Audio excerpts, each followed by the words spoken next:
যে যেটা খাবি না আগেই তুলে দিবি। মানে মনে কর কে কুমড়ো খাই না, কে আলু খাই না, কে পটল খাই না, তুলে দিবি, নষ্ট করবি না।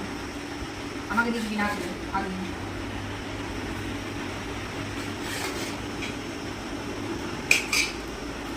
কুমড়ো খাই না দেখবি, এত যদি না খাস কুমড়ো তাহলে এটা করে বেশি তুলে দিবি।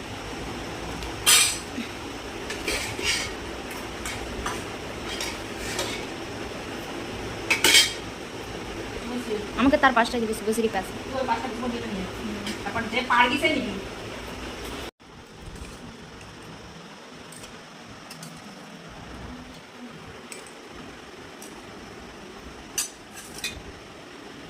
আলু ভাজা আলু ভাজা খাও, ফেলে রাখবি না, রাখতাম তো, কিচ্ছু ফেলে রাখবি না।